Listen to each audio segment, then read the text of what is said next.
Iamaleava. The Dave Hooker Show.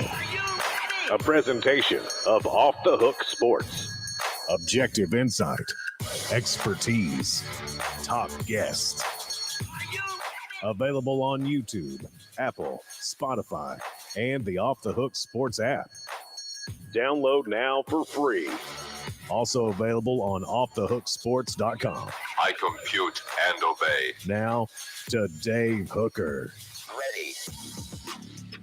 Hello, everyone, and Travis says it exactly correct on the message board. On to Kentucky, amen. Orange Blood, good morning. Smoky Mountain Red, good morning to you as well. It is on to Kentucky, and we will discuss what's left for the Vols to play for. Caleb has some scenario in which Tennessee could get back in a championship hunt, I think he wants to throw out there. But nevertheless, Tennessee does have a lot to play for. If nothing else, but a lot of pride in the growth of the program. There's nothing, there's nothing wrong with a 9-win season, considering where Josh Heupel picked up this program in year number 3. We're going to visit with John Adams, as we do each and every Tuesday. So, Caleb, tomorrow you'll have how Tennessee can actually get back in the championship hunt. I'm interested to see that. And I do want to go ahead. Caleb, how are you, sir? I am tremendous. How are you, Dave? I am noticing your chair. I didn't notice it yesterday. It is nice. So let's go ahead and bring in John Adams because John has covered the Lady Vols very closely for a long time. And we begin the program with a sad note, as John's going to try to center his head a little bit. If we can get there we go. As a sad note, Caleb lost a Lady Vol to breast cancer, and that's just incredibly sad. I think my family has been touched by breast cancer, and it's just a terrible thing. And I believe this may be Breast Cancer Awareness Month, Caleb, but Tasha Butts, that was very sad news. It is. It's very, very sad news. And, she had just been hired as the head coach at Georgetown. This was going to be her first year, and it took her life. She was she was a glue player from on those early 2000s Tennessee teams at Ford, not like a superstar, did play in the WNBA, but a very smart glue player.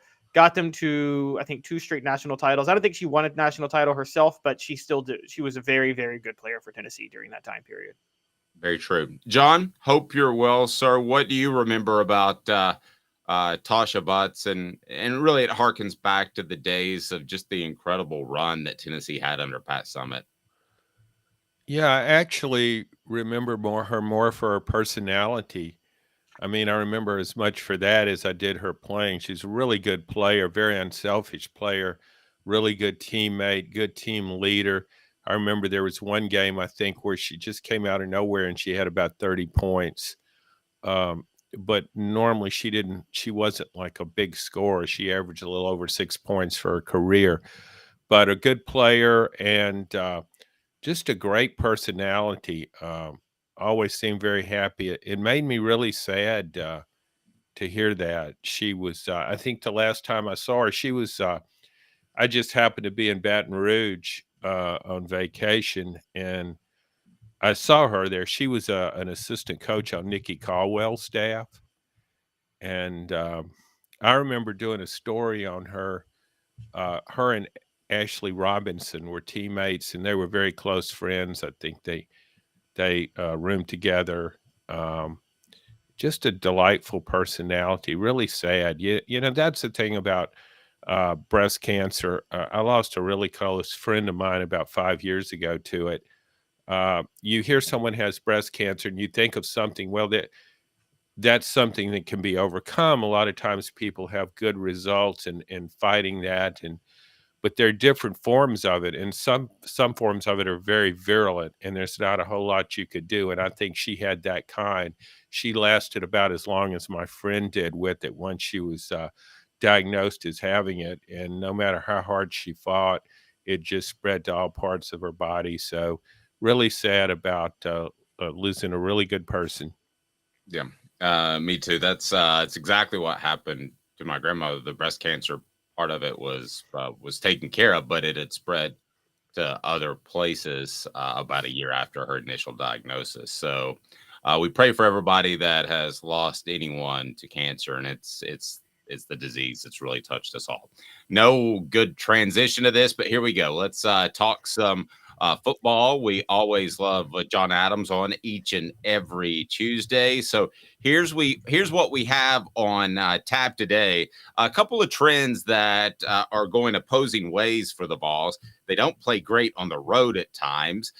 Yet they tend to bounce back. So what does that mean for Kentucky this week? We'll discuss that as always. Our football IQ segment, which we absolutely love when we point out when coaches can be dumb. Yes, that does happen. Also, why can't Nico get on the field? John brought this up in a conversation we had last night. And we're going to start it off, though, right now with today's tough question. And today's tough question brought to you by Andy Mason, AndyMasonRealEstate.com. And here we go. Today's tough question. Take a side. Take a stand. The Dave Hooker Show, a presentation of OffTheHookSports.com. I don't think anybody's jumping off the Josh Heupel bandwagon just yet. By the way, go ahead and smash that like and subscribe button. We greatly appreciate that. Click it and click it often. And thank you so much. If you haven't subscribed yet, we're with you each and every weekday at 10 a.m. And we'll have Jamal Lewis later on this week as part of our Celebrate 98 series. So let's talk Josh Heupel for a second. Losses at Florida, at Alabama. Let's get your thoughts on the message board, and I want to get Caleb's thoughts as well. But John, today's tough question is, are the losses at Florida and at Alabama Josh Heupel's fault? And it's brought to you by Andy Mason Real Estate, AndyMasonRealEstate.com. Go there now for your real estate business. Best service, best prices in the biz. John, ultimately it's all on Josh Heupel, but are those losses in particular his fault? Yeah, I thought the Florida game was probably the worst he's coached here, though I don't really remember all the first season, but that kind of struck me during that game. And the Alabama in the second half, I give a lot of credit to Alabama for that. I think we tend to look at the team we cover as it's all about that team and what it does or doesn't do. But I thought that had so much to do with Alabama and Nick Saban. He's considered the greatest coach in college football history for a reason. But I just thought against Alabama, I thought those fourth down gambles were ill-advised because of Tennessee is just not it's not great in short yardage. And the play calls weren't effective. Of course, you could always say that in hindsight, but particularly on the latter one, when Alabama had the momentum, I don't like it when coaches try to force things. They feel the momentum has shifted and it's almost an impatience and got to get it back, let's go for it here. Well, even if you make that first down, I'm not sure it would have led to anything. So I just thought that was a really bad time. I would have tried to pin Alabama back deep in its territory. So, yeah, I thought a lot of that was on Josh Heupel, and he took responsibility for the way that game went. Caleb, are the losses at Florida and at Alabama Josh Heupel's fault? Yes, but in different ways. So I think the loss at Florida, I actually don't blame Josh Heupel's play calling at all at Florida. I had no issue with it. I think the issue with with Tennessee at Florida was Cooper Mays not being healthy. They had so many issues with pre-snap penalties and pre-snap reads and missing blocks that they couldn't get into a rhythm. The defense plays off the lead, so they were going to struggle in the first half. The Cooper Mays injury, as Dave, you and I talked about yesterday, that part might be Josh Heupel's fault because it just doesn't seem he should have been. There's no way the staff shouldn't have known that he had this hernia back in spring and gotten him ready to go by fall. So I think that part is on Heupel. So I blame. That's a good point. I'm sorry. Yeah, I blame a really good point. Yeah, I blame not managing the Cooper Mays injury well I blame not managing the Cooper Mays injury well on Josh Heupel. So, but for Alabama, I think largely Alabama was just better. Now, I agree with John. Actually, I disagree with John. I don't mind going for it on those 2 4th downs because I am a big win probability guy. And I think punting is the most overdone thing in football because I don't care what anybody says, punting is a turnover. It counts as a turnover. You're giving the ball to the other team. And I just think that I'm almost like near midfield, 4th and 1. I would 99% of the time go for it, but I will criticize the play calling for that. But I'll save that for my football IQ segment because I think the plays that were called were absolutely horrendous, and I didn't need hindsight to criticize that play calling because I think there's just obvious things to do on 4th and 1. John, I think that the Florida game was an injury issue with Cooper Mays. Now, what Caleb brought up was a good point. Why wasn't this diagnosed in the spring? I know that was a concern on behalf of some of the people involved, but I would put that more on the injury situation with Cooper and the fact that Tennessee's program is not built up to the point that they have sufficient backups at several positions. God bless Ollie Lane, but he's not going to go on to the NFL and be an all-pro. And Alabama, I would put that completely on Josh Heupel. I would. I didn't like the 4th down calls. I understand Caleb's point. I specifically didn't like get out of the shotgun when you're 6'5", 240 pounds and you're a quarterback. Can you not take the snap under center? So, John, I'm with you with the Alabama game for sure.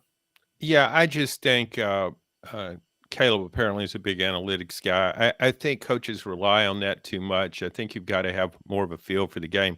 I don't see anything wrong when you call it a turnover, but you can turn it over by, if you call a punt a turnover, you're giving it to the team. You might be giving it to the team 45 yards downfield.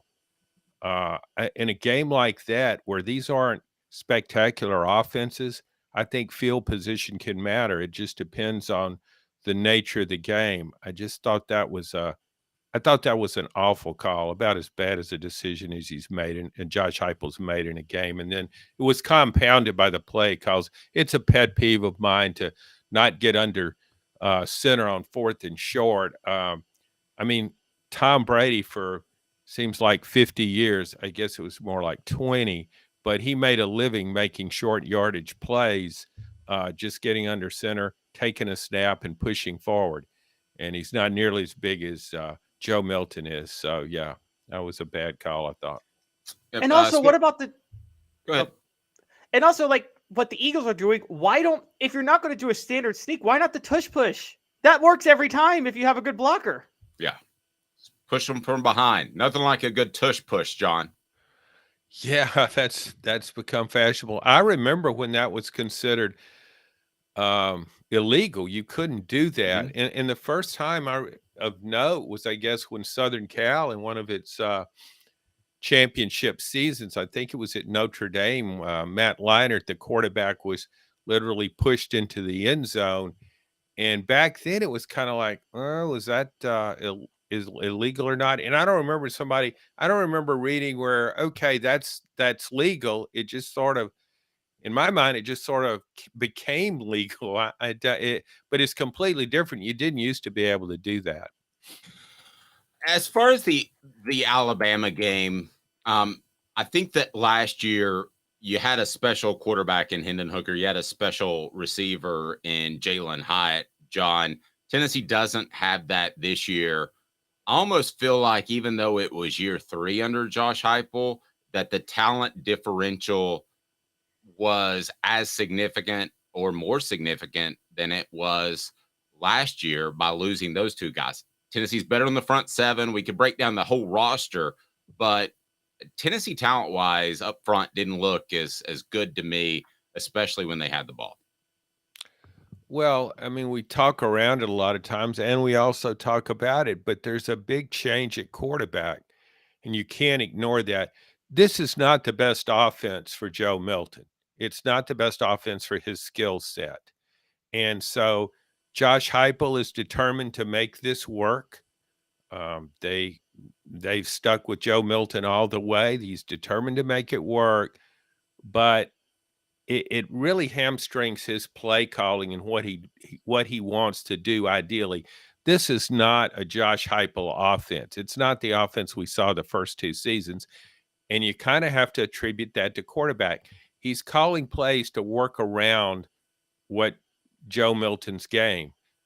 So that alone, I mean, that stands out to me. Tennessee's averaging 15 points fewer a game.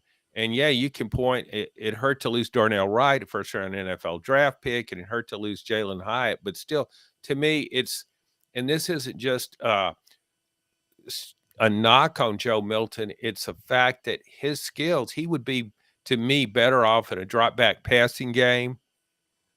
He can't throw on the move, and that's what this offense needs, is somebody that throws on the move. And I give Joe Milton a lot of credit for the way he ran the ball against Alabama. That was a significant step up for the offense. But still, Josh Heupel has to call plays around what Joe Milton can and can't do. I agree to that. I agree with that completely. Now, on the message board, we had a question about Cooper Mays. Is he does he have a COVID year? Yes, he does have a year remaining. So he could come back. But let's be honest, whether it's Cooper or Addison Nichols or whoever it is, if you don't have a center in place by year 4, there's a problem with your program, because you've had plenty of time to build that up. And I think Cooper Mays' plans right now are to go to the NFL. As far as the draft grade, I was told that he got somewhere from like a 4 to 7 top of draft grade last year. He's an overachiever. I don't think that Cooper Mays is going to be a first-round pick, but he will have to determine whether or not he wants to get to the NFL after this year. He does have a year remaining, but there is NIL money, some via Off the Hook Sports. There's some NIL money that may want him to stay. I don't think I can compete, though, with the Giants, John. Well, so maybe whether Cooper Mays goes or stays comes down to how much you're willing to spend, Dave. It's all on me, isn't it? Yeah, it all is. Tennessee's interior offensive line is on Dave Hooker. Yes. That's great. fair, I think. Yeah, I'm going to go out and have to sell some advertising. Okay, here we go. It's time for What the H? And I'm going to talk a little bit of Nico, because he came up in a press conference yesterday, and I was a little stunned to hear it, to be real honest with you. What the H? What the? What was he thinking? Release the hounds. The Dave Hooker Show, Keep cool. a presentation of OffTheHookSports.com. All right. Nico was brought up in the press conference yesterday. How's he doing? How's everything going? It was a little bizarre. What the H brought to you by Zen Sports. I don't know why that question was even asked, because at this point, it's pretty obvious Joe Milton's your ride or die quarterback, isn't it, John? Yeah, I think so.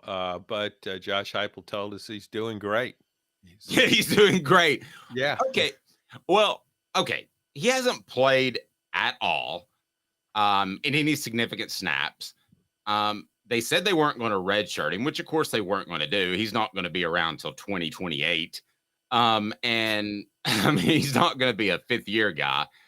John, it opens up, though, and you brought this up when we were talking last night prepping for the show, and Caleb and I talked about it at our 3:45 a.m. production meeting. Why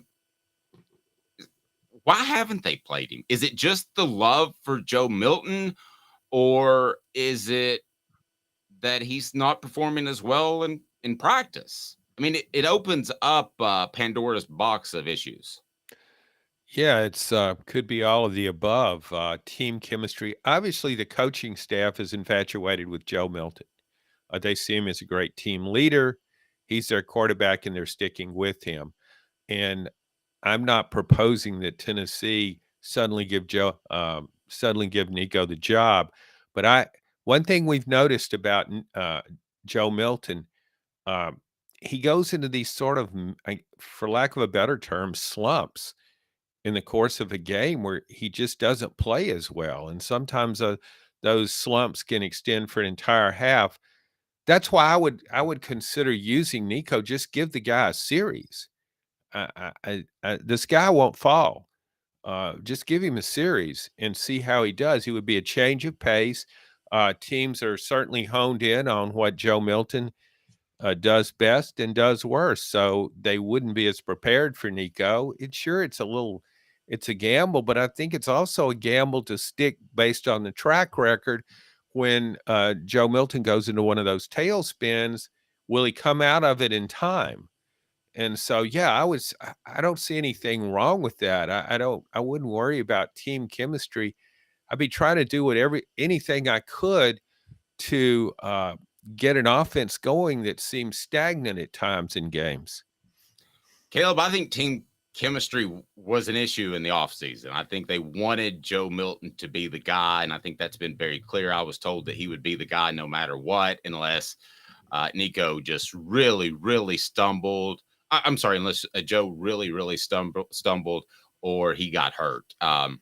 But that love affair should go away once the season begins and you see Joe Milton struggle. And I know we're talking about this with Milton coming off one of his better games of the season, but I think it's still pertinent. I don't think it's pertinent from last weekend at all. And I know people want to use the second half as an idea of him spiraling. I didn't see him spiral. Let's talk about what happened in the second half. Remember, Tennessee scores a touchdown at the end of the first half to go up 20-7.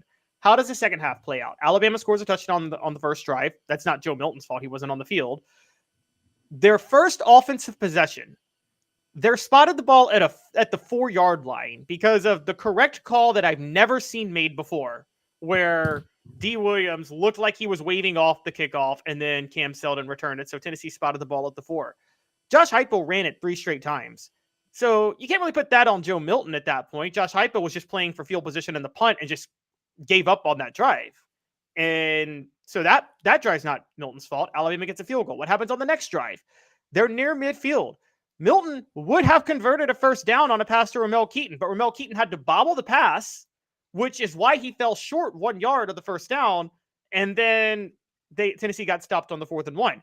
Again, that's not Joe Milton. That's his receiver not catching cleanly an easy ball thrown right his way. Then the next drive, on a first down screen pass, Tennessee picks up a holding penalty that kills that drive. And so they play it safe and punt. And after that is when Alabama takes control. So it wasn't none of those first 3 drives that Tennessee scored on, they were 0% Joe Milton's fault. Now, then the strip sack came after Alabama was up 27-20. Yes, that's Joe Milton's fault, but that's one bad play, one killed drive. But there were 3 drives before that literally have nothing to do with Joe Milton not being able to score. It was all on so many other random factors that you can't really put on him. So I can't really say he spiraled in this game. I can say that with the Florida game, but I can't say that with this game. Well, he only passed for about 90 yards in the second half. Right, but again, 2 drives were taken out of his hands, and they just ran the ball 3 straight times. And so I don't know maybe you could say that shows the lack of faith they have in Milton, but there's the one on the 4-yard line, and then there's the holding penalty on Jacob Warren. And both of those drives, Heupel just decided to play it safe and punt the ball and just run it 3 times. Well, the strip sack was disastrous. I can't defend what Joe Milton did in that second half, because this is a quarterback-oriented game, when you're so reliant on your quarterback making plays in a close game, and he didn't make them for whatever reason, whether it was a play call or whatever. But I do think one thing that enters into it, I think the coaches, although they espouse so much confidence in Joe Milton, their actions and their play calls don't indicate that they really believe that Joe Milton can get it done in that kind of game. I 100% agree with that. I 100% agree with that even earlier in the season, John, where I felt like this offense was really pared down because of Joe Milton's shortcomings. I thought you saw that very early in the season. Oh, yeah. And one thing I've noticed to me, I've not allow myself to introduce myself. Yeah, I am me. I know Joe Milton, it seems to be throwing the ball with more touch now. I thought early in the season, I mean, he was throwing the ball way too hard on a lot of passes, but maybe I'm imagining that. But his touch just seems better in recent games to me. So he's improved in that area, and he certainly his devotion to running the ball against Alabama, that was a huge plus for the offense. So it's not like I'm ripping Joe Milton here. I thought the first half against Alabama was the best half he's had since he's been at Tennessee when you consider the competition. But still, I think the offense is limited because of what he can do. I agree with that. I think that we underestimated Jalen Hyatt's ability to stretch defenses a little bit, but I do think it comes down to Joe Milton's. I'm not questioning his intelligence. Don't get this wrong, but his quick processing under fire, John, I think is the biggest issue. It just seems like at times he hits that back foot and the ball's not coming out, and that has been a consistent theme throughout the year. Yeah, his decision making on the field is baffling at times. Those out of bounds, those runouts, for lack of a better term, are things that really stick with fans because they're so unusual looking. I haven't seen many players make those kind of decisions in the heat of battle where they just not sure what to do. Run it, throw it, run it, throw it. No, I'll just run out of bounds. No, that's kind of I got unusual. I got a question for both y'all, actually, since y'all were covering this team and I wasn't, obviously. And the Joe Milton runs, which opened up his passing attack, kind of reminds me of, and I know, Dave, you talked about that they just got rid of the quarterbacks coaching. It didn't get rid of him, but Lane Kiffin started working with him directly. But Jonathan Crompton's renaissance in 2009, I felt a large part of that was in the Georgia game. Lane Kiffin realized that if you have Jonathan Crompton roll out, you send him on rollouts, he's very, very good throwing the ball out of the pocket. And the minute Tennessee started doing more of that, it reset defensive coverages, which is why Crompton had his renaissance down the second half of that season. Do you think that there's a similar type of renaissance that may have happened with Joe Milton in the Alabama game, where it's just him running the ball a few times is going to open up more passing options for him down and allow for a very strong finish to this season? That's interesting, Caleb. John, I wouldn't rule that out. I don't know that he's going to suddenly become Joe Montana, but he could have, people would have said the same thing about Jonathan Crompton after the Georgia game in 2009. They would have said, oh, well, what is it? A blind squirrel finds an acorn every once in a while or something like that. But he went on to finish the second half of the season quite well. So, John, I wouldn't rule that out, but I don't think that's going to be the case. Well, my guess is after the Texas A&M game, the coaches told Joe Milton, "You've got to run the ball. You can't go out of bounds. You've got to go as hard as you can for a first down or whatever. You've got to make an extra effort." I don't see how you could not tell him that. That was, I know Tennessee won the game, but it was a close game, and you just can't have that when a first down's on the line and your quarterback just runs out of bounds. You've got to address that. So maybe they sent a strong message to Joe Milton. This doesn't get it done. Here's what you've got to do. I don't know about the comparison to Jonathan Crompton. What I remember about Jonathan Crompton, I think it was more Lane Kiffin than anybody that sort of took him under wing. And Lane Kiffin has a great track record with quarterbacks. And he said, okay, what does this guy do well and make this work in the offense? And as you remember, Dave, Tennessee really relied on Montario Hardesty in that season at running back. He was he had a great year. And after having so many injuries earlier in his career, he was tremendous. But Jonathan Crompton played so much better. And as I recall, Lane Kiffin simplified what Jonathan Crompton had to do. He had him reading maybe half the field instead of the whole field. And it certainly worked out well because that was a complete transformation of what he had been and what he became. Well, it's been long enough. I can tell you exactly what happened in that situation. I noticed that Lane Kiffin was spending a lot more time specifically with the quarterbacks. And David Reeves, his brother-in-law, was the coach, the quarterback's coach then. And I asked Lane, I said, are you spending more time with the quarterbacks? It seems like it. And he said, yeah, but I don't want that out there because it makes him look bad. So I can tell you that that's exactly what happened. It was Lane Kiffin stepping in. So can Josh Heupel do that with Joe Milton the remainder of the season? Heupel doesn't have any in-laws on the staff, does he? Well, he didn't take David Reeves to Southern California, which is perhaps what undermined the West Coast hostess gate. Yeah, I remember that. Yeah, the hostess gate. Does everybody on the message board remember that when David Reeves thought it would be a great idea to send a couple of fine-looking young ladies to cheer for? I can't even remember the players now in North Carolina and hold up Tennessee signs in the stands as if that was legal. It maybe was North Carolina. It was North Carolina or South Carolina. I think I remember one of the names of the hostesses that went on the road, but I won't bring that up. Yeah. I think let's just move on. What the H brought to you by Zen Sports, the new sports book in Tennessee, revolutionizing the way you earn sports betting rewards. That means no more deposit bonuses that turn into deposit nightmares. Download Zen Sports. What you see is what you get. With their cash rewards program, you get a lot of cash. For a welcome bonus, earn an unlimited 5% cash back on your betting volume for your first 15 days when you sign up with the promo code HOOKED. HOOKED. That's right. Unlimited 5% cash back. Keep betting, keep earning, with up to 3% cash back on your betting volume every month after that, and refer friends to earn a percentage of their betting volume as cash rewards too. Zen Sports, bringing the cash back to Tennessee. So if you bet big on sports, you want to be betting on Zen Sports. Zen Sports, betting just got better. Gambling problem? Call 1-800-889-9789. Must be 21 and over, and in Tennessee to bet. All right, moving on.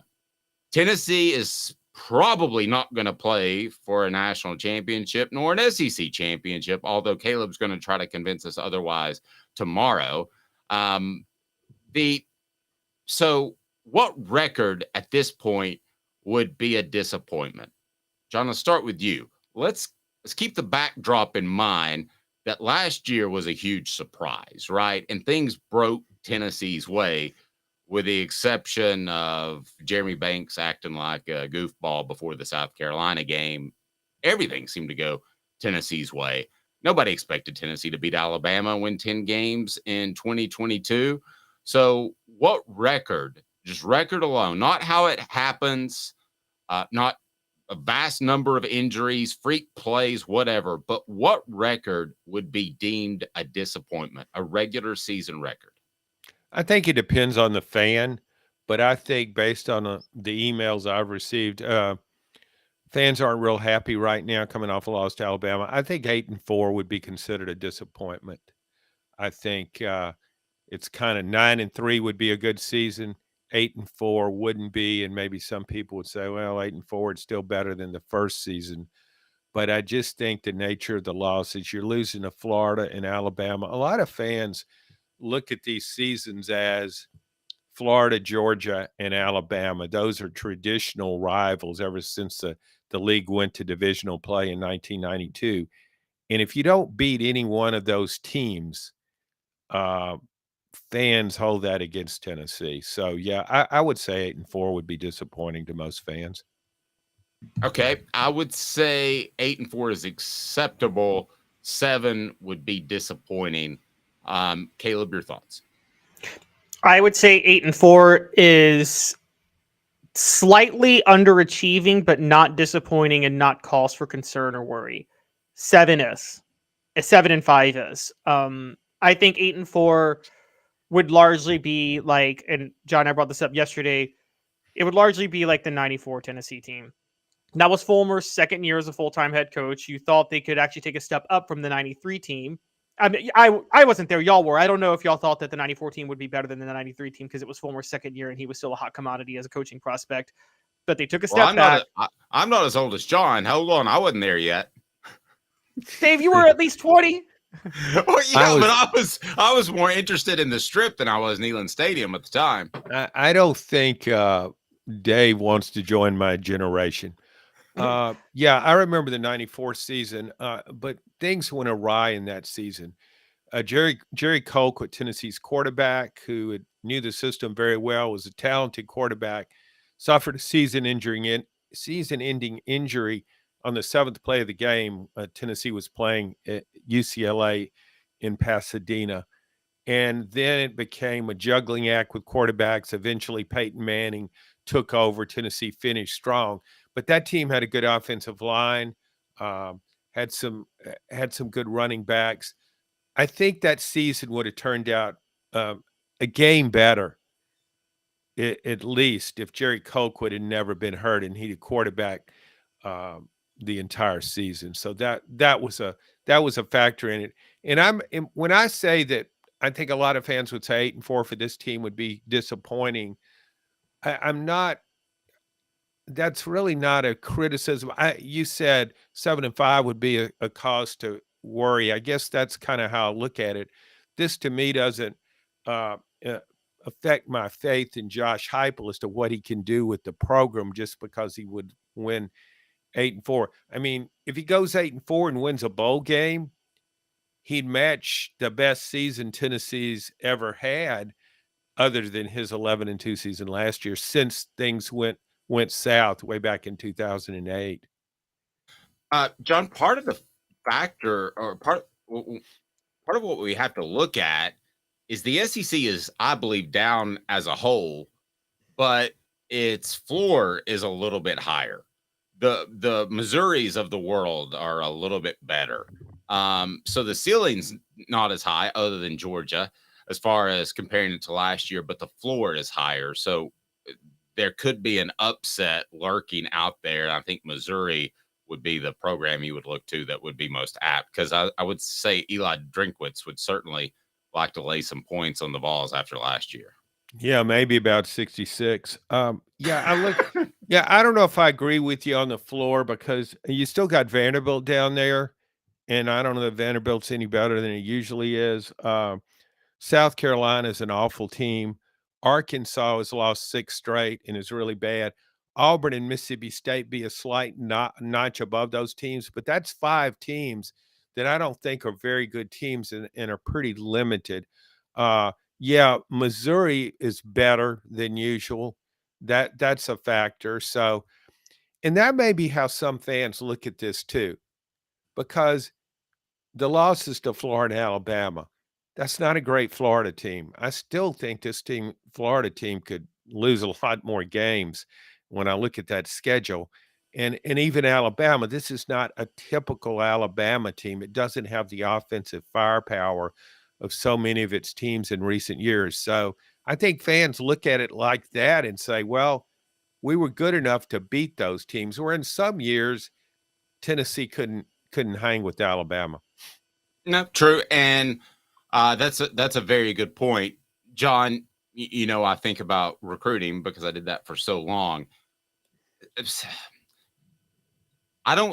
far as recruiting, I don't see a big difference between 8 and 9, how it affects your program. For some reason, though, 7 and 8 seems like a big difference to go to a prospect and say 110 in 2022, 17 this year.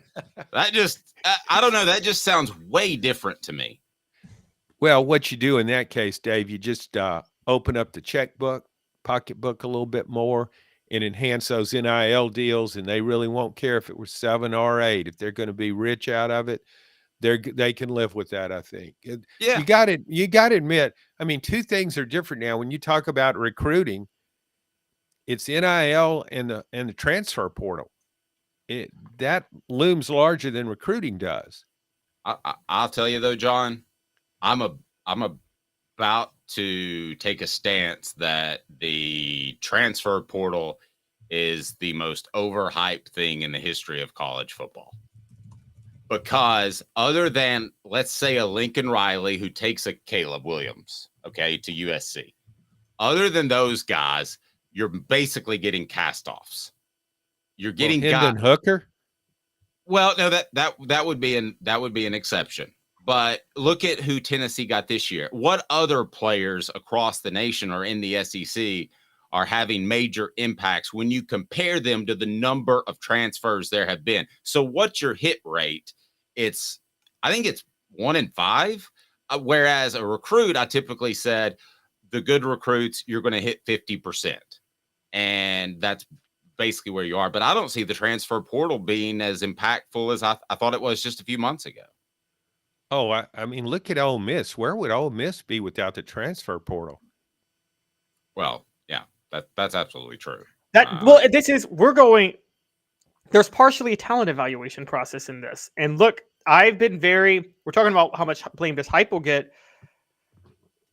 I think Josh Heupel has an issue that he has to prove to the rest of the nation about his ability to evaluate talent, because it hasn't proven itself to be good right now. I mean, he was the one, John, and you know this, and Dave, I'm sure you know this too.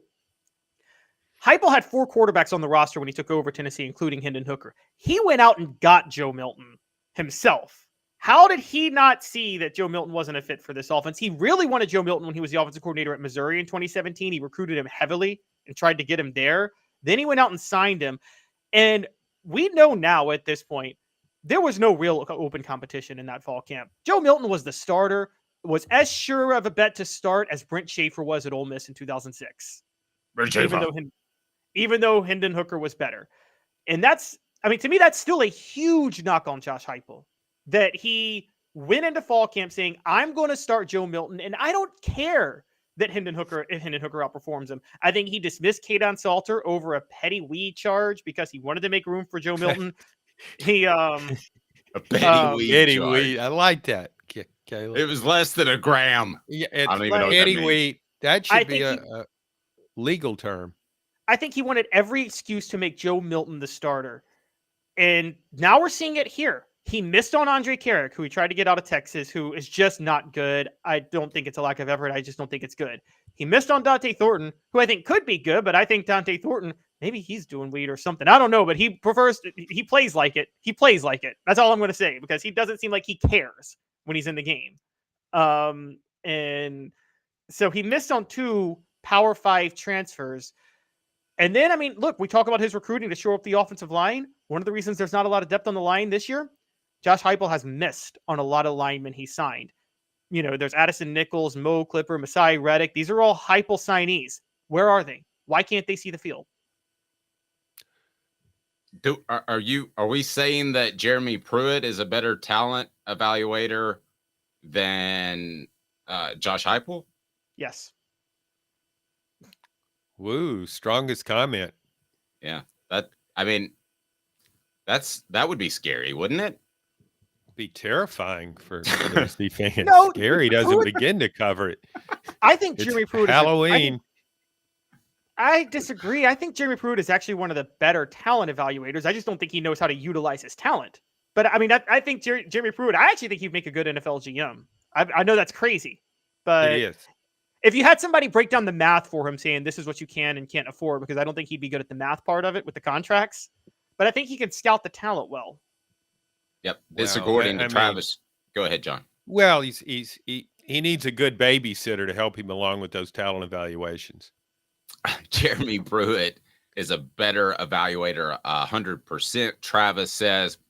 Now, in all fairness, a little pushback on my comment earlier. Keenan Peely, had he not gotten hurt, would have been a contributor. Gabe Judy Lawley has been a contributor. So it's not like Tennessee completely crapped out at the transfer portal. Those are pretty good players. Portions of those the program. BYU kids always play hard, though. You always trust BYU transfers. Oh, no, I think it's and in Peely's case, I think it's Samoan guys. I mean, I think if you could field a team of just Samoans, you'd win a championship almost every year. Campbell, Cunningham, Taylor, and Hahn. Enjoy life better when you see better. Local vision service for LASIK, cataract surgery, and your annual examination. CCTeyes.com. CCTeyes.com. John, you gave me a weird look on the Samoan comment. Yeah, I didn't think we should venture into ethnic discussions. Probably stay away from that. No, I've discussed this with Greg Biggins, who is part Samoan for 24/7. I mean, they play hard. No, I'm kidding.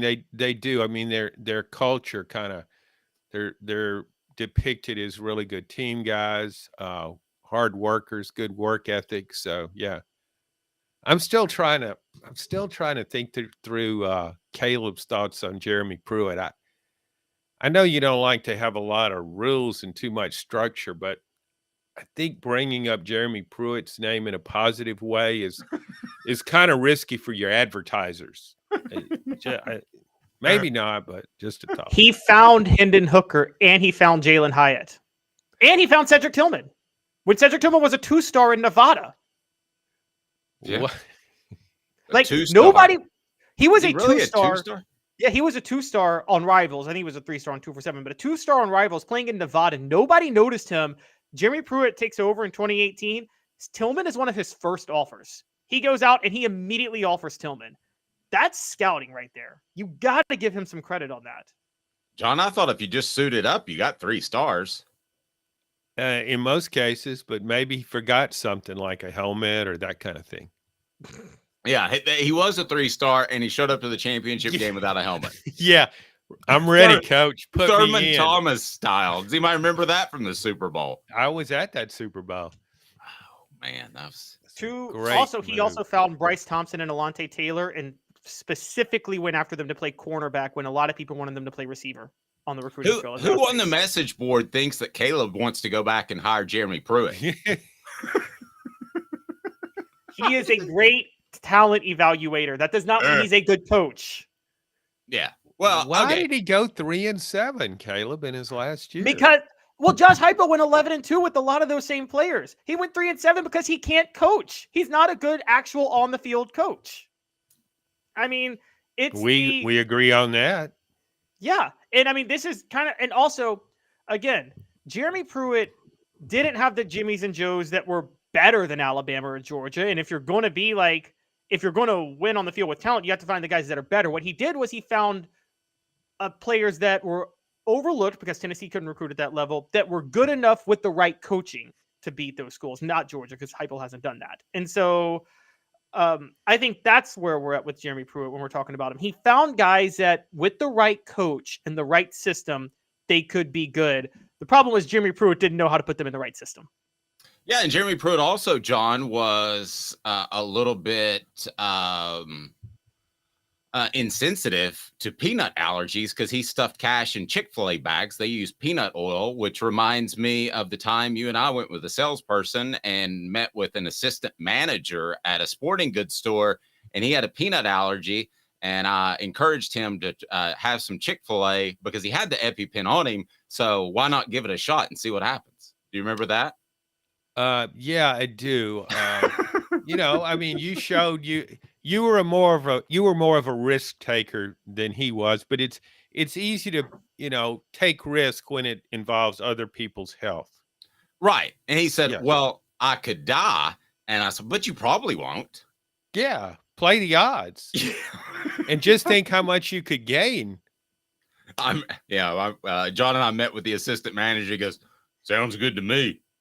And I don't think he had any input whatsoever. 2 minutes, Football IQ, our weekly segment, talking about coaches and not so bright decisions. Josh Heupel may make the list for the first time with Caleb Calhoun. I'm Dave Hooker, John Adams. 2 minutes. Sun, sand, and salt water, the beach is a very relaxing place. Unless you wear contacts. Ow! Open your eyes to the best the beach has to offer with LASIK vision correction from Campbell Cunningham Laser Center. Sports Treasures in North Knoxville is one of the South's largest sports cards and memorabilia dealers, featuring over 10 million sports cards from vintage to modern. Sports Treasures carries a full line of hobby boxes, singles, autographed memorabilia, Tennessee Vol collectibles, fan cave decorations, and so much more. See a museum full of collectibles at Sports Treasures, 4819 North Broadway in Fountain City, and Sports Treasures on Facebook. Sports Treasures, where the real sports fan goes to shop. Have you seen the latest TriStar Hats Co. product? TriStar Hats Co.? What's that? You know, those really cool hats, shirts, tumblers, and even license plates with 3 stars like the official Tennessee flag and stripes like the American flag. Pretty patriotic if you ask me. Ah, gotcha. Seen those. Those are cool. Where can I get them? Simple. TriStarHatsCo.com. And if you order now, there's 10% on any order $50 or more. Plus, use the promo code HOOKED. With the promo code HOOKED, you get 10% off. That's hooked. And don't forget free shipping with any order over $50. Stock up at TristarHatsCo.com. That's TristarHatsCo.com. There are plenty of wannabes out there, so make sure you go to TristarHatsCo.com for the best quality and customer service. Will do, and I'll be sure to use the promo code HOOKED. That's hooked when I do to save an additional 10% off. TristarHatsCo.com. TriStar Hats Co. is a trademark of TriStar Hats Co. LLC. Any use without express written consent is prohibited. Who's this guy? Hello, who is it? The Dave Hooker Show, Who? a presentation of Off the Hook Sports. What? YouTube, Apple, Spotify, and the free Off the Hook Sports app. Back to Dave Hooker. Green Wave says, risk it for the chicken biscuit. Talking about the sales guy that we tried to poison one time. I'm not taking responsibility for that, Dave. That's on you, not me. It's on me. Just have a couple of nuggets. What could go wrong? Yeah, it's healthy. All right, so it's time for our football IQ segment that we have grown to love, as this just in. Sometimes football coaches make bad decisions, in case you didn't know. So we will get to that right now. Now, did you see any on the message board? Did you see any coaching maneuvers over the weekend that you were just like, what the H? And you can go ahead and put that up there, and we'll be glad to address those. So basically, we're going to go ahead and tell you that they're really smart, but they have different levels of dumbness. One is, That's crazy. Tracy Morgan, and the other is a little bit stronger, and that is, You suck. Yes, never gets old. I don't know why that makes us all giggle. We're grown men. All right, here we go. Caleb, do you want to start with us? What do you got in our football IQ segment? Well, I would like two honorable mentions before I start, because, and the reason I want to do two honorable mentions is because I usually reserve these for coaches who cost their team games with these decisions. But there's one coach who was incredibly stupid with a decision, but he got lucky and won. But I'm like, he still should be called out, even though you won. And so I want to start that with Mario Cristobal of Miami. And I know we piled on him 2 weeks ago when he deserved it, but this time Miami had the ball at the 38-yard line, score tied in regulation, 2 timeouts and a minute and a half to go, and Cristobal played for overtime. Now, he has one of the best kickers in college football. He needed maybe 25 yards to get a field goal, and he played for overtime. Now, he won in overtime, but you play for the win in that situation, always. And so he deserves to be called out even though he won. So that's my first honorable mention. John, he still won. So what level of dumbness are you giving that? Yeah, it's some level. I mean, it's not the most flagrant because he did win the game, and maybe I don't know what it went into his thinking. It's not as bad as some of his other decisions. So I don't know. We're grading him on a curve of himself. Yeah, we'll just go with this level. That's crazy. That's crazy. That's good. Yeah, that's crazy. Cristobal is terrible. Travis says, I have to admit, I was so high on Cristobal about 5 years ago. I thought he was going to be the best coach, and I was dead wrong. All right, Caleb, well, what do we got next? All right, so this is not an on-field one. This is an off-field one. I don't think the Michigan cheating scandal is a big deal, but the scout that bought the tickets to the opposing team's game in his own name, so they got caught. That's how they're getting caught. I'm deeming that one right now. You suck. Yeah. I mean, Jeremy Pruitt would have at least had his wife buy the tickets. Yeah. John, okay. that whole the Michigan thing is bizarre to me, because you know what opposing high school coaches do when they have an off weekend? They go scout the other team.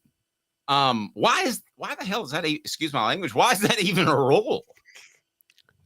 No, to me, it's just thorough coaching and evaluating the opposition. But boy, it's not going over well. It's almost like there's a lynch mob out to get Jim Harbaugh one way or the other. I think there is, because he's flirted so much with the NFL. I think they've about had enough of it. And it's ironic that Michigan has, I believe, the best team in college football this year, but we'll see. Caleb points out they haven't played anybody, which is true.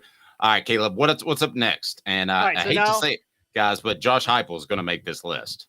Yes, and we will save Josh Heupel towards the top. So the first one in the game that costs the team.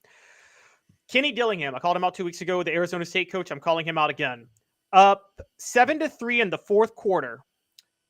It was 3rd and 10. Off an incomplete pass, Arizona State forced to 3rd and 10 in the red zone. Dillingham did one of these things that drives me crazy that coaches do. He lined up, he saw the offense, and then he called a timeout because he wanted to see what the formation looked like. Well, guess what? Arizona State needed that timeout at the end of the game when Washington was able to run the clock out. I don't get the calling a timeout because you want to see the formation. The other team's just going to change their formation for the next time they come out. I think it's stupid. I think it's dumb. And it cost him late in the game because he didn't have a timeout that would have stopped the clock and given them the ball back if he had that timeout.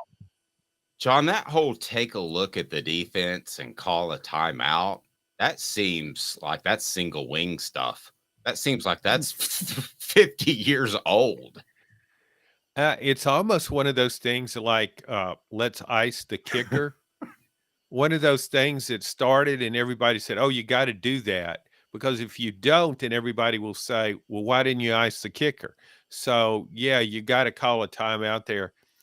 It's interesting. I watched the game Caleb was referring to, just as I watched the game the previous week, or maybe it was 2 weeks ago, when I was watching Arizona playing. Maybe I can't even remember who Arizona was playing, USC, but it was right? it was USC, and I thought Arizona should have won the game. And Arizona State, I don't think Arizona State's won but one game, and it was out playing Washington for parts of that game and had a great chance to win. And yeah, that kind of decision making down the stretch was not good at all. All right, so I'm going to give that, and because I can't imagine the head coach or the defensive coordinator saying, all right, they took a timeout, so let's just, they know what we're going to do. Let's run the same thing out there. I can't imagine somebody doing that. No. Well, no, they would think, oh, they think we're going to switch to something else, but we'll come back with the same thing. Oh, the double sneakeroo. Yeah, this is that football Jedi IQ that we mind don't trick. understand. Yeah, Jedi mind trick, or yeah, he was like, they're playing checkers, we're playing chess. Yes, these are not the droids you're looking for. Yeah. It's a huge. You suck. You suck ass. Never gets old. All right, Caleb, let's get to Josh Heupel. All right. We want to do Josh Heupel now? Okay. Well, we can do another one if you want. I got a few more actually that I'll just have to run through real quick. You guys can. This one may not be as bad, but I thought Mac Brown, North Carolina, and their loss to Virginia, they got inside the red zone, brought up a 1st and 10. Drake May played well, but Amari and Hampton averaged 6 yards a carry in that game. They threw it 4 straight times. You got to run it one time in the red zone at that point. That was like Butch Jones, 2017 Florida, not running it with John Kelly when they got inside the 15-yard line and Florida was tired. So calling 4 straight passes was just next level stupid. All right. Well, I think it depends on the look. So I'll just give that a. That's crazy. All right. So let's get to Josh Heupel. One more before Heupel, and then we'll get to one him. more before Heupel. You guys may disagree with me, but Hugh Freeze punting on 4th and 1 near midfield against Ole Miss in the second half. It was a 14-14 game. Ole Miss has an elite quarterback and an elite offensive coach in Jackson Dart and Lane Kiffin. I believe in Hugh Freeze, but I think you go for it in that situation because you're outmatched playing a very good offense in Ole Miss. John, thoughts? Caleb does not believe punting should ever be called. I don't. I was the one guy. Do you remember when Bill Belichick went for it and didn't get it against the Colts 15 years ago? And everyone's like, that was a bad call. I was firmly on Belichick's side because I guaranteed everybody that had he punted it, Peyton Manning was going to go down the field and score anyway.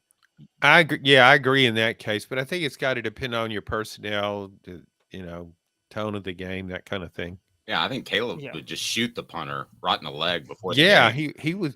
Yeah, he think they should all be cripples before kickoff so they can't punt. All right. Let's get to the now Heupel in our football IQ segment. So I have no problem with going forward, as you guys know, on 4th and inches. I have a problem with 4th and inches not calling a quarterback sneak. And I don't know why coaches haven't. You have a 6'5", 240-pound quarterback. This goes back to practice. My guess is they don't practice it. Why don't you practice the QB sneak once a day just so like you can do it? Because how many teams now are, and you're seeing this in the NFL. Do you guys realize how bad red zone offenses are in the NFL right now? Teams are losing games because they're not converting 4th and 1 or 4th and 2. Those were gimmies 20 years ago. And now they're not. And it's driving me crazy because I think the problem is they're not practicing plays under center. John, how bad did you dislike? How much did you dislike that call on 4th down? You mentioned it earlier. I thought that was trying to force an issue. Yeah, that's just I just don't like it when you've lost the momentum and you try to force something. I just don't think it's the appropriate thing. Be patient, and as much as Caleb hates it, gain some field position, and and then you can. Yeah, the play call. I mean, it was bad all around in my mind. I wouldn't have gone for it, and I said that. I was like, no, don't do that. And then the play itself was not a good call, I didn't think, but you can debate that. I just I want the quarterback under center if you're going to do that. Yep. But Josh Heupel's not the only guy that does that. Some coaches just don't believe of getting out of the shotgun. That's their thing, and they want to stay in the shotgun regardless of down and distance. I'd rather throw the ball. I'd rather even throw the ball if you're determined. I'm serious. If you're determined to go out of shotgun, I run a slant, do something. See how hard Joe Milton can throw it at somebody. Orange Blood says Heupel would rather lose his left hand than go under center. I don't know if he's left-handed. He did it twice last year. He did it 3 times last year. He did. You're really charting the punt opportunities. And as far as Caleb's thoughts on punters, Smoky Mountain Red says Tanya Harding them. Why? There's John. Well, there's why me. There is one more punt situation that I think I can get John and Dave on my side for this one, because I hate this one. Arkansas, Mississippi State. It was 4th and 1 from the Mississippi State 33-yard line. And Sam Pittman decided, let me take a delay of game and then punt the ball. Well, yeah, that was incredibly stupid. That calls for a Dave. Oh, yeah, sorry. Yeah. That's crazy. Or that one? You suck. No, worse than that. There you go. Yeah. Sam Pittman, and to compound things, after the game, he just said, I just didn't know what to do there. I just didn't know what to do there. Yeah. That's on me. I mean, Sam Pittman has coached his way onto the hot seat after being a beloved coach at Arkansas for a couple of seasons. He made a veteran coaching move by firing his offensive coordinator. Get rid of him so everybody will say, yeah, Dan Enos is the problem, not you. But then he made just an egregious decision by saying, I had no clue what to do in that situation. I didn't know, should I kick it, go for it? And then I just froze. I mean, how bad can you be? You almost could have fired him right then. Do you know why Sam Pittman is so lovable? Because he's a big guy? That's probably a factor. But also, he'll pick up the phone for any interview. We could probably have him on tomorrow.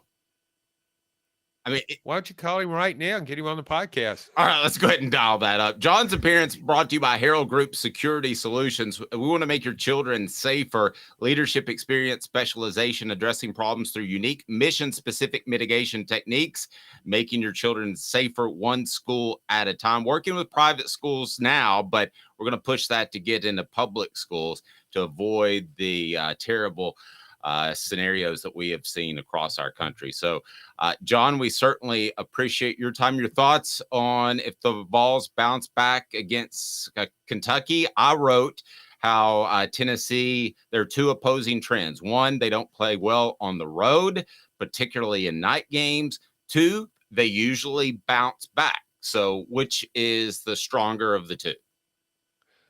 They usually bounce back, particularly when you're playing Kentucky. Kentucky stays up late at night trying to think of ways to lose to Tennessee, and they usually come up with a good idea. So, yeah, this is the perfect time to be playing Kentucky. I don't care if Kentucky had 2 weeks to get ready.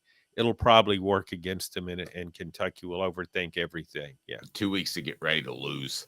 All right, John, greatly appreciate it, sir. And we can follow your work in the Knoxville News Sentinel, the USA Today Network, and you're out there everywhere. So thank you, sir. And anything else you would like to add? No, I just want to just send out an apology to punters everywhere. They work hard at that craft, and they deserve their place on the field, despite what Caleb says. Yeah. Go punters. Yes, absolutely. Go Colquitts. Sober or not. All right, John. Great stuff. We greatly appreciate it. We'll talk to you soon. Thank you, sir. Thank you. He's John Adams. I'm Dave Hooker. Those 2 opposing trends that we talked about, I did write about on offthehooksports.com, and we shall discuss that in exactly 2 minutes. Got some numbers I want to throw at you, and they're pretty interesting in terms of Tennessee and the way they bounce back and the way they play on the road. And Caleb, you had a question yesterday. Does Kentucky practice in the afternoons or the mornings? So I've got an answer to that. I reached out to them, and I think it's a factor because if you look at LSU last year, they practiced in the afternoon. So an 11 Central Time kickoff was like 7 a.m. or our 3:45 a.m. production meeting. So in 2 minutes, some numbers that I think will get you more informed as we continue Off the Hook Sports. Got cataracts? We can fix that. Never miss another moment. With a little help from Doctors Campbell, Cunningham, Taylor, and Hahn at cctis.com.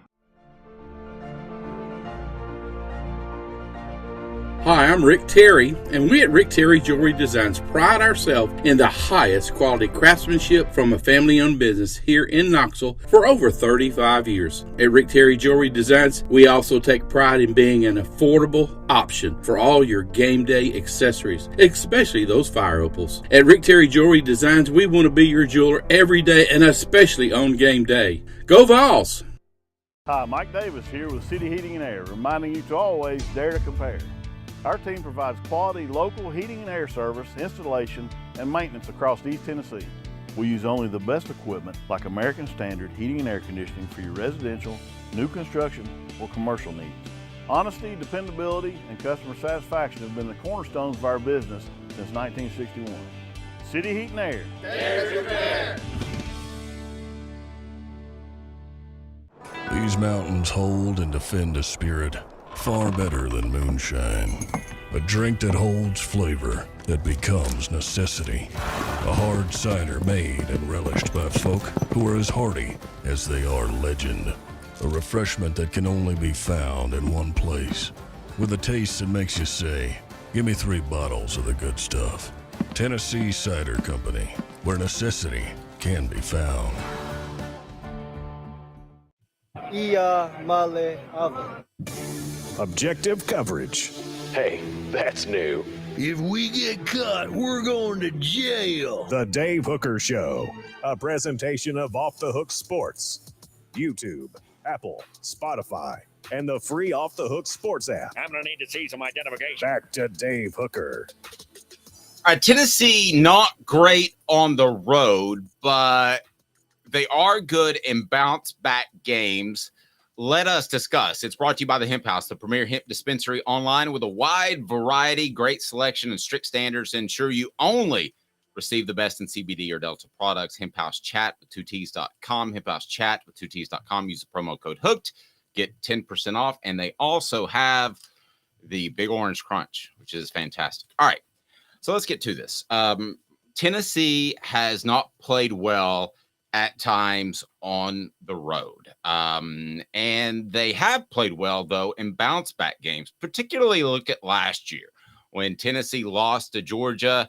They played well the following week. When Tennessee lost to South Carolina, they played well the following week. I know opponents are a factor, but I do think that Tennessee's foundation, and this is probably the greatest compliment I can give Josh Heupel, I think that Tennessee's foundation is strong enough where nobody throws in the towel. I've been around teams that threw in the towel before, and you could feel it. And I don't think this is one of those teams. So that leads us to 4 downs right now, where we're going to discuss exactly what Tennessee or what Tennessee fans can expect this weekend. Here we go. 4 downs. 4 questions. 4 answers. The Dave Hooker Show. 4 downs. A presentation of offthehooksports.com. All right, so here we go. Let's take a look at this. And we'll get to first down here in just a moment. The Vanderbilt game last season, a great example of scheduling and pride working in the Vols' favor. That was after the most heartbreaking loss that Tennessee had suffered since the 2001 SEC championship game, and that was to South Carolina. Tennessee hammered Vanderbilt, came out and played well. And as Tennessee prepares for Kentucky, you wonder how they'll react. I don't think this is a team that throws in the towel. But even before the Vanderbilt game last year, Tennessee accused of running up the score against Missouri after getting beaten badly by Georgia in a game that was more one-sided than the score would indicate. So some of the losses have been ugly, like the 38-14 loss at Florida, or the 52-24 loss to Alabama. Then, like I said, there was the loss to Georgia last season, but it hasn't affected Tennessee's ability to bounce back. So a couple of things I want to take a look at, and Cooper Mays will set us up as Coop. What should people do? Cooper Mays here. Hit like and subscribe. All right. What down is it, Coop? Coop here. First down. Okay. So let me ask you this question and the message board as well. What do you place more weight in? The bounce back factor or road woes?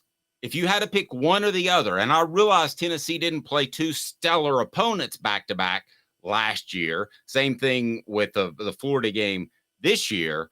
But what do you place more weight in? I will go ahead and say, Caleb, I place more weight in the bounce back factor because of Josh Heupel's foundation. And I don't think these guys throw in the towel. But I'm not discounting the road woes altogether. You know, I was actually going to, I got to be honest with you. I was going to say I place more factor into the road woes because of who they've played. But then I went to a team rankings online and was able to look at Tennessee against the spread. And they're 7-1 in 3 years against the spread after losses. That's an insane number, by the way, 7-1 against the spread after a loss. And the only time they didn't cover the spread was 2021 against Alabama, where they lost 52-24, but they were down. It was only a touchdown game in the fourth quarter, and then so it was a backdoor cover by Alabama. If you watch that game, it was not an actual real cover. If you watch the full game, so I do place more weight in Tennessee bouncing back because of that fact. Now, I will say when Josh Heupel was at UCF, it was a little bit worse after a loss against the spread. He was 0-3 in 2020.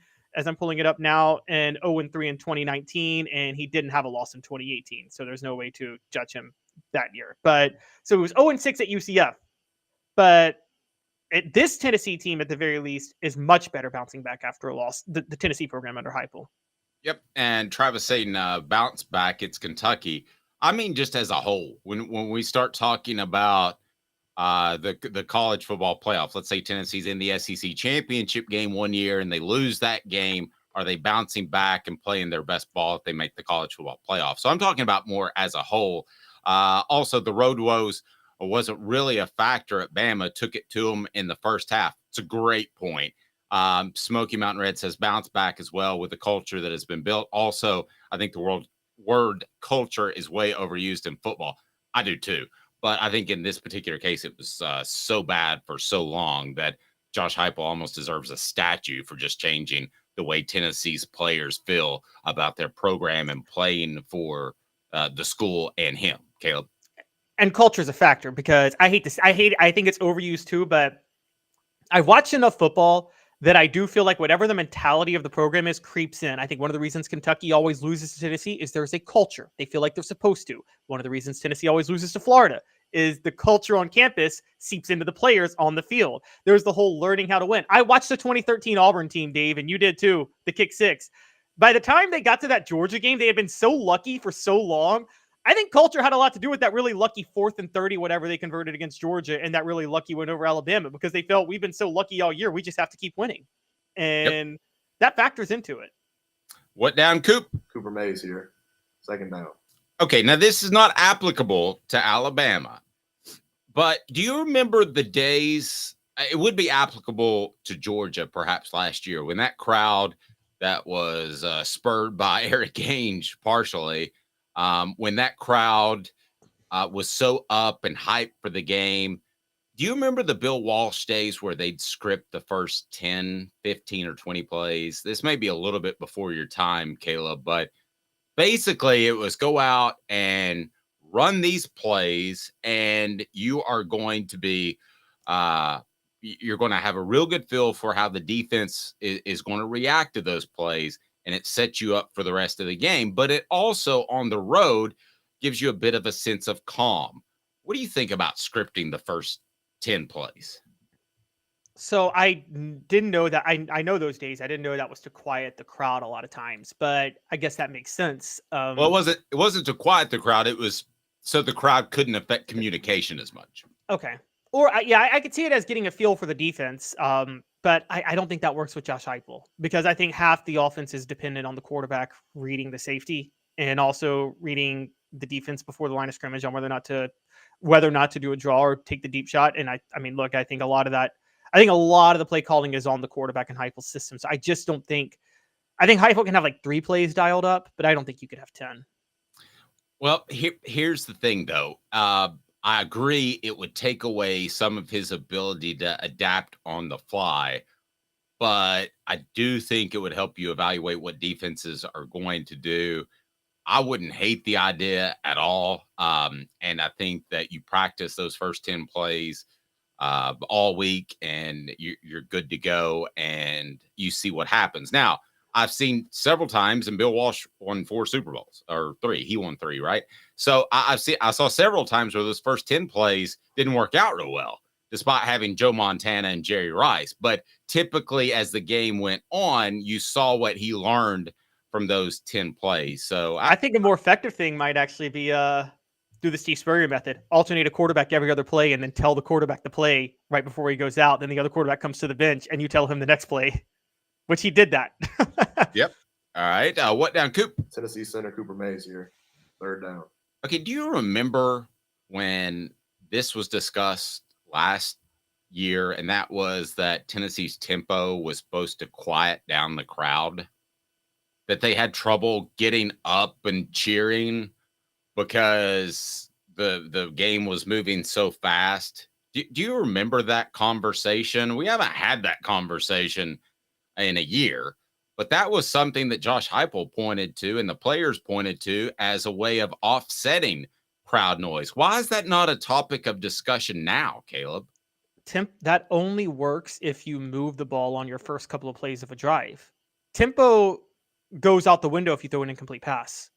And that's the problem. Or if you get stopped on a 1st and long. It's like, think about it this way. Remember when Bruce Pearl first introduced the up-tempo offense to the SEC that nobody in the SEC had seen ever at that time with the full court press? Well, they saw it with Nolan Richardson, but they hadn't seen it in a decade with the full court press and things like that.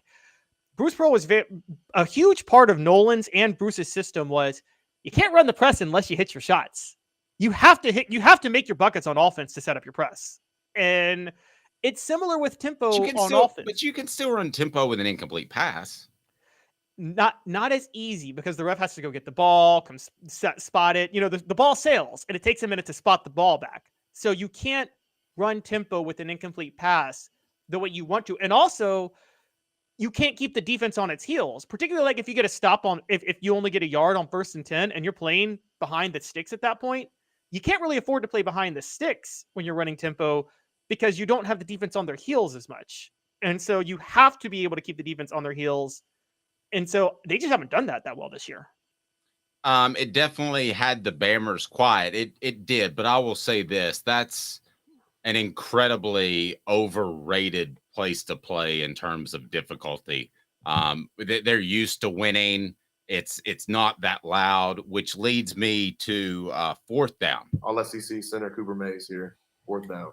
Right. Are the Vols spoiled by the home stadium? I mean, Neyland has absolutely gone from one of the good places to play to one of the best places to play. Is Tennessee a touchdown favorite? We usually say 3 points given to the home team, but is it a touchdown favorite? Is it a touchdown better at home than on the road? Caleb, I think there's something to be said for that because the atmosphere at Neyland Stadium has become better than I can ever remember. And I mean that, well, with the exception of the 98 team, but with all they have going on and the production value and all of that, Green Wave agrees with me. Neyland is easily worth 7 points. I don't know that every stadium can say that. I don't know that Oregon could say that you're worth 7 points. I don't think Bryant-Denny's worth 7 points, but I think Neyland's worth 7 points.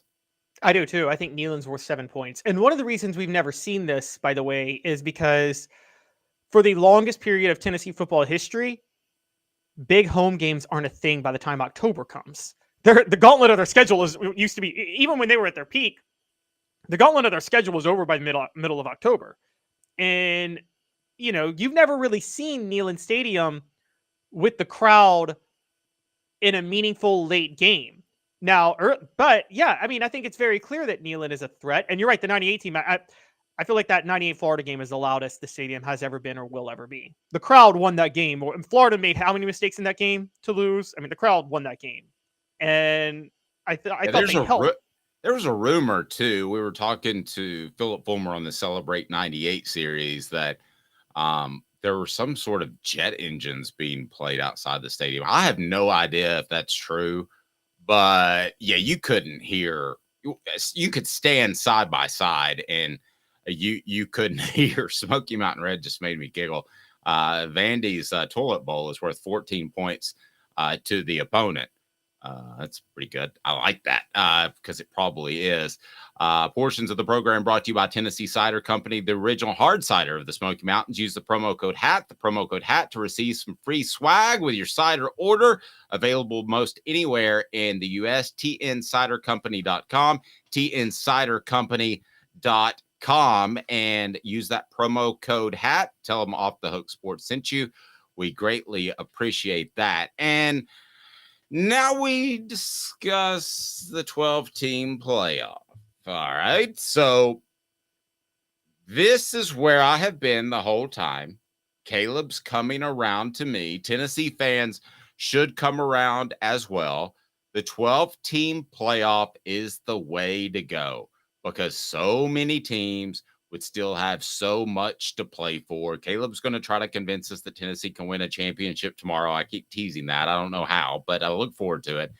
A 12-team playoff changes things for everybody. Every team with 2 losses at this point can say you can still win out and get in the playoff, especially teams with 1 loss, obviously. So, Caleb, it will make college football better. You asked the question. I would ask you first to defend the opposite side, and that is, how would it not make it better? Oh, well, okay. So the question I'm asking about today, because we'll have plenty of time to debate the 12 team versus the BCS or the 14 playoff, excuse me. But the question I'm asking about this year is, everybody's saying because this year's been wide open, and you agree. Is this one of the most wide open years you've ever covered in college football? It is for me. I mean, yes. Since 2007. So everybody's saying the 12-team playoff would be awesome this year if they moved it up a year. I disagree. I think going back to the old system would make this year better because it's so wide open. So many teams think they have a shot at a championship, and they're all playing playoff games from October through the end of November. And I don't want to sacrifice that for a couple of 3 hot weeks in December. So while I understand the sentiment to the 12-team playoff, and overall I'm somewhat coming around to you in certain ways, I remember the 2007 season, Dave, when LSU got in with 2 losses to the BCS when it was just 2 teams. That was the most exciting year in the history of college football. It's the greatest season in college football history. There's not a close second, the 2007 season. And this year is going to be like 2007.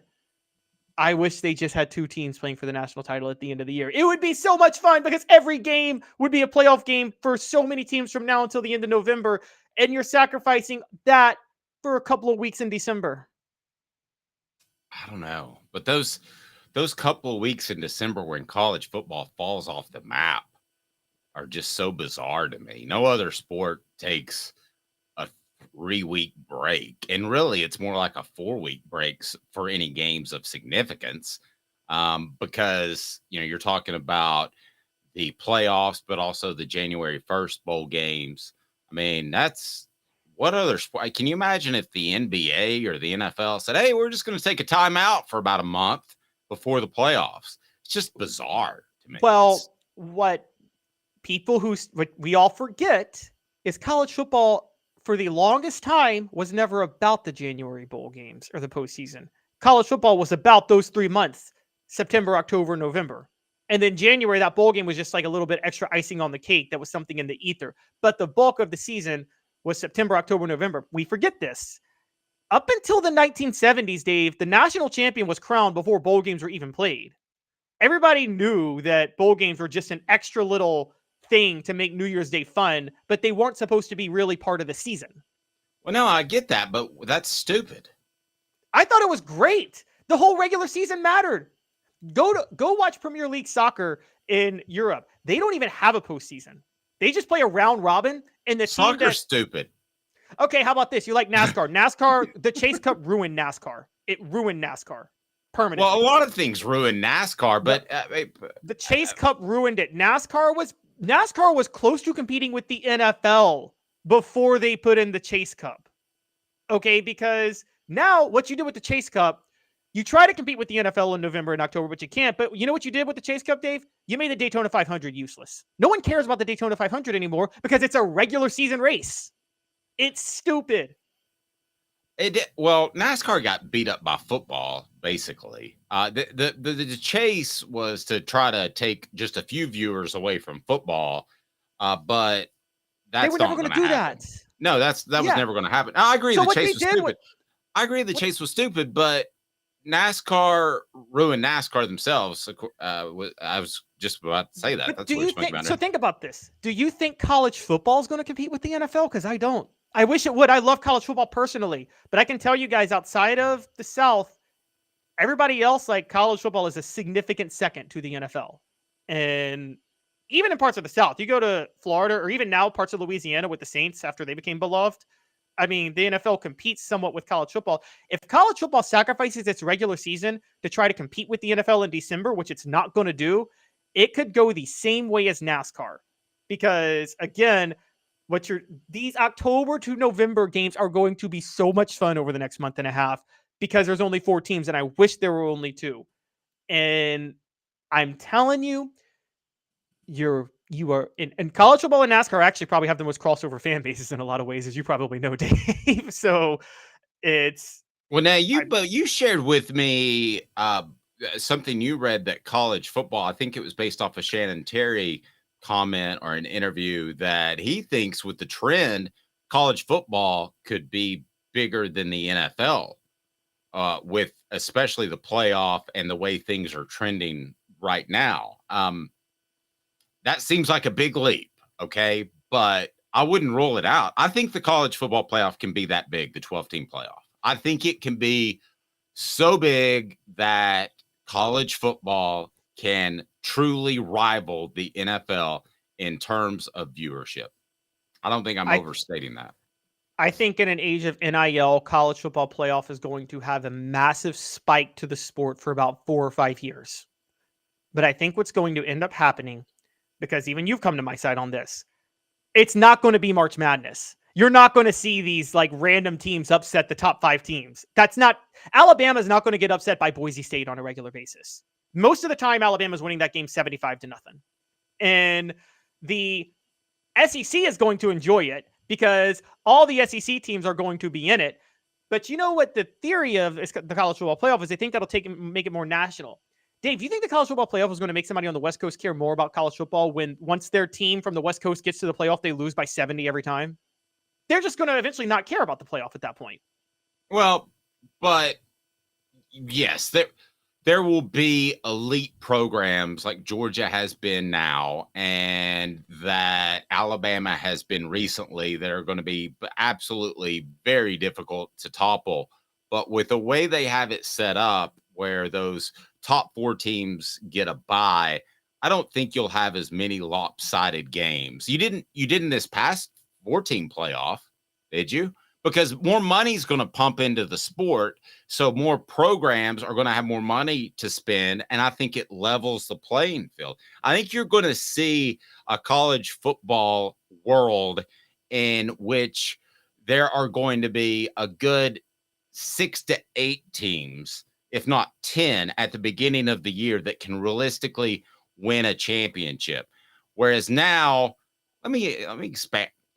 I'm going to say 8 to 10, whereas now I think it's 4 to 6. If I gave you right now or before the season, Caleb, you've got 4 picks and you have to bet your mortgage on these 4 teams win the playoffs and I take the field, I think you'd nail it every year.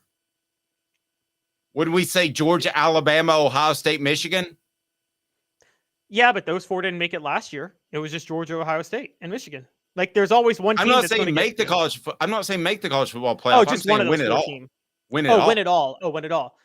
Yeah. I would take I agree. I would do the 4 teams. Yes. And that's college football's issue right now is it works like kind of the NBA. The NBA has this issue too, where the NBA has even when you were watching in the 80s, has the NBA ever had a point where more than 3 teams were considered contenders in a year for a championship? And that's always somewhat been an issue with college football. It's gotten worse with the playoff, in case you haven't noticed. But I would hope you would have a point there. It's never going to be on the NFL level, though. The reason the NFL can do an expanded playoff is, let's be honest, Dave, outside of the best team and the 32nd best team, there's so much parity in the NFL. It's insane. I mean, it's by far the most evenly matched league. It's not crazy when a 14-2 team loses to a 6-10 team or something like that. There's not much of a gap between those 2 teams, but there's a huge gap between number 1 in college football and number 10 in college football. Yep. Great shout out just on the message board from Smoky Mountain Red. I met Ron Morton, who he and I started the lead lap back in 1998, a NASCAR show on each and every Saturday. Of course, his uncle was Bobby Denton, who was the PA announcer at Neyland Stadium for so many years and did such a fantastic job. And boy, Bobby Denton, if he just boosted my career like there was no tomorrow. And he did love NASCAR. And when I said, hey, I want to do a NASCAR show, he goes, all right, let's do it. And he kind of had an Ed Orgeron kind of voice to him, but just an absolute great guy. Have a fantastic morning, day, evening, whenever you're watching. With Caleb Calhoun, I'm Dave Hooker. This has been a presentation of Off the Hook Sports.